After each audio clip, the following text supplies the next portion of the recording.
Well, hi, everybody. This is your old pal Jim Henry coming at you from the Rubytone studio, the recording studio, not the TV studio. TV studio is down in the basement. Um, so today I wanted to just give you a glimpse into what it takes to put together a recording, an arrangement, a production of a song. Um, the sad truth is, I was trying to get this all done for you, to record this song and to make a video, but for this month, but it didn't happen. Just I didn't have time, and circumstances conspired to make it impossible. So I figured I would just sort of talk you through the process of what it's like to put something together, especially during the pandemic, because it's a different process now. Um, some parts of it are better and some parts of it are worse, but it is what it is at this moment. So the first part of the process is picking a song to learn, or to record. And I decided that I wanted to record. One is "The Loneliest Number" by Harry Nilsson, made popular by Three Dog Night, and because I just loved the song, and I had to learn it for a live stream concert that I'm doing, and I just fell in love with playing it and singing it. So that part was easy. That's the easy part, is figuring out what song to play. Then the next step is to figure out how it goes, how I'm going to present it to other musicians. So you start, you start with just a basic guitar track and a vocal track, and but before you do that, you have to figure out what the tempo is, because you want to play to a click track. So everybody is playing, keeps everybody honest, keeps everybody on the same page. So with this one, I went with 114, turned out to be the right tempo, and I'll just play that for you. So that's what I'm listening to when I play. And then comes the guitar. Right, so I add the guitar. And then comes the voice. One is the loneliest number that you'll ever do. Two can be as bad as one. It's the loneliest number since the number one. And I'll stop it right there. So if you noticed, there's actually two vocals. I sang it twice, and the reason I did that was that in the Harry Nilsson version, that's what he does. And so, as we all know, good artists borrow and great artists steal. So I stole that idea, and did two vocals. Now, the thing that sort of turned this arrangement around, or sort of just changed the whole vibe of it, is the section. There's the section, sort of the climax of the tune. It goes to a really high note, and in the Harry Nilsson version, he does a falsetto. He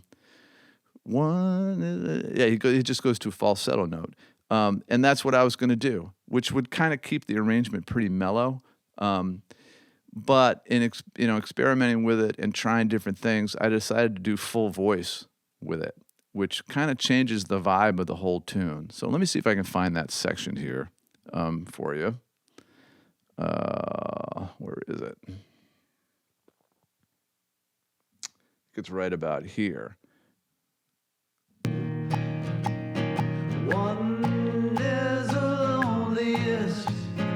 One is the loneliest number. One is the loneliest number that you'll ever do. So that big fat note, where I'm kind of screaming, that's a very different vibe than going number one, soft and gentle and falsetto. So that was kind of the first thing, is to come up with an arrangement that I liked and felt comfortable with.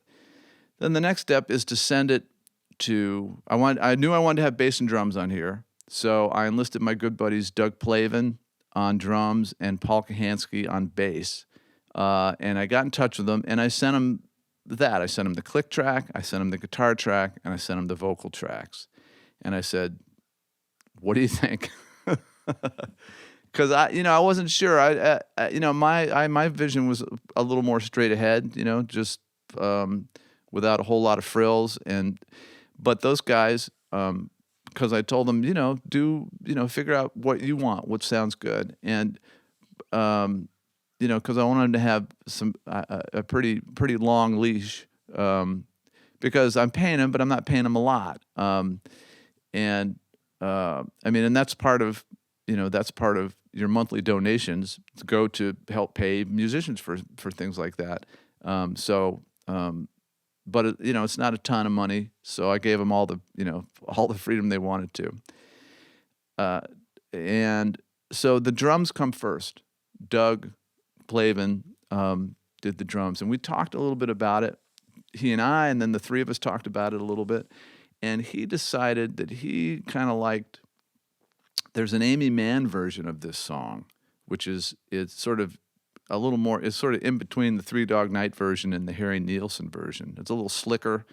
It's not super hard hitting, but it's a little sort of more hip, a little cooler. So Doug sort of took it in that direction. So let me play some of the drums. This is what he came up with. Let's see here. There's a camera right in the way, so I can't see what I'm doing here. But let's get into some drums. I'm going to get rid of the click track. We don't need that anymore. So here's sort of. Is the loneliest number that you'll ever know. So this is kind of before he's getting into the groove here.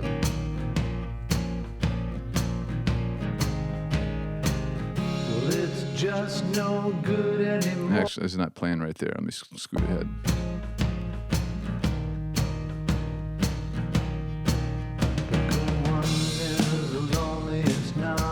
Turn him up a little bit. One is the loneliest number that you'll ever know.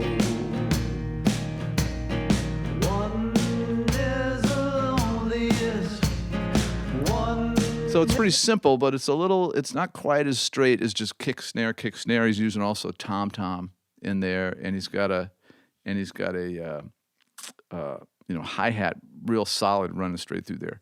So he kind of came up with that, and he sent the drums back to me, and then we sent them to Paul, who was going to add some bass. And now he sort of borrowed from the Harry Nilsson version in some of the bass lines, but also came up with some of his own stuff. So let's go back to the beginning here. And you can kind of hear from the beginning what happens. So first there's the click. We'll get rid of that now.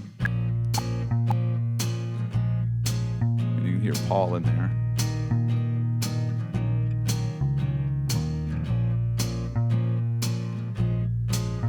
All right, so it starts off pretty mellow. Double vocals.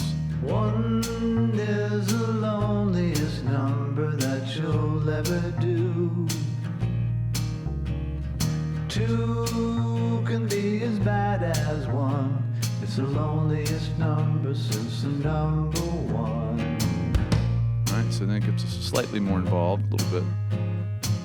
Now the bass line's walking down, and then it goes back to doing some octaves here. Gets a little more complicated. So I'll stop it there. So now we have bass and drums and guitar and a basic vocal. And so my vision of the tune is that the first half is pretty mellow. There's not much going on, but then the second half I wanted to get really big, really powerful. So I think on the first half of the tune, I'm going to go with violin or a string section even.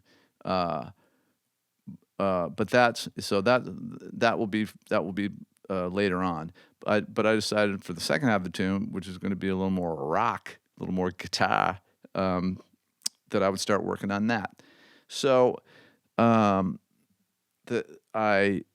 first thing I did was, it's really hard to see this screen. I added a little tremolo guitar. Where is it? Here it is. Let's see here. How are we going to do this? All right, hang on. Let me figure out this technically what's happening here. All right, let's do this. Put the vocals in, guitar, drums, and bass. And then we're going to put in the tremolo guitar. So here it comes. I'm going to take out the vocals for a second. You can kind of hear it in there. Just gives it a little more, helps the acoustic guitar a little bit, a little more depth. All right. So things are starting to get a little more intense. So then I wanted to give it a little more spice. So here comes this little guitar right here. These little stabs. Hear that little stab there?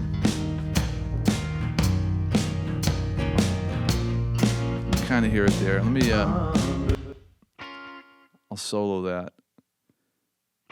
Just a little something there, and I'll put in the tremolo guitar. And now it's kind of twice as many of the hits. I'll put everything back in again.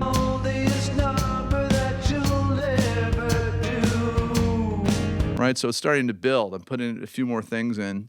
And now it's time for the solo. And I spent a long time trying to figure out what to do for the solo.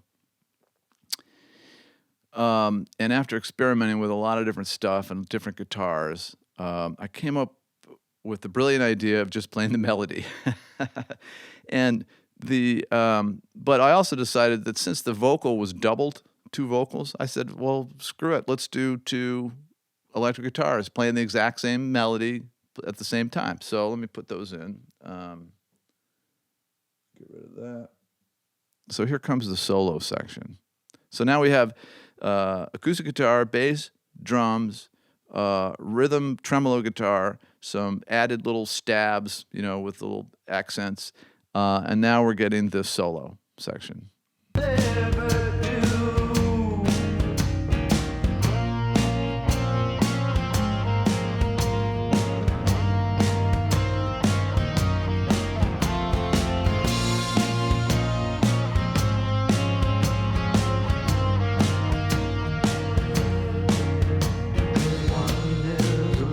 And then it comes back down to do that pre-chorus again. But that wasn't big enough. I wanted something more going on there. So I decided to put in some slide guitar. So let's add that in. You can hear what that sounds like. All right, here this comes now. So here's the double melody guitar plus some slide guitar doing a counterpoint kind of thing.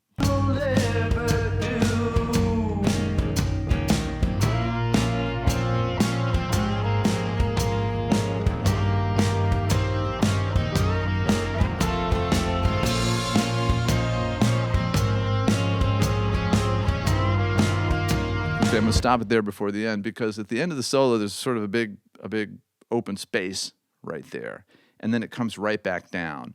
So my dilemma was how do you do that? How do you accent that? So so there's something going on, but nothing going on at the same time. So let me turn up that part a little bit. It's this one here. So at the end of the solo, on the slide, we'll just do about halfway through the solo.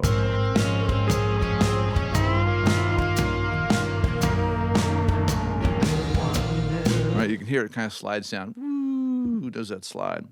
But it wasn't cool enough yet. So I decided to add a harmony to the slide part. So let's add that in.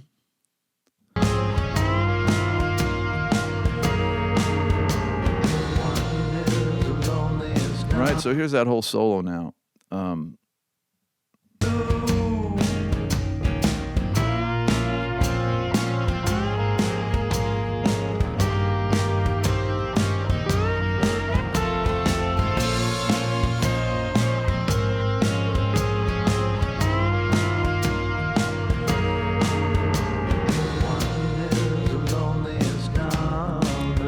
of cool, right? So it gets really big, and then it kind of shrinks back down, and that the sliding guitar helps. That's what it does. It shrinks. It shrinks the whole thing down. And that's as far as I've gotten so far. So now I'm happy with the intro. I'm happy with that middle section and the solo. But now there's sort of the section, the bridge, and the early part of the song, and then there's a long outro that's got to do something a little different. So my hope is that next month I will have those things done, and I can sort of talk you through that process, and then we'll have the whole song. So hopefully you found this interesting, and this is fun for me to be able to do this kind of thing, and also work with other musicians and be able to pay them. That's a big deal. It's not nearly enough, but it's at least a little something. So thank you very much for contributing. If you know any other people who might be interested in this kind of thing or supporting the arts, please let them know, have them sign up. And all right, thanks very much. See you soon.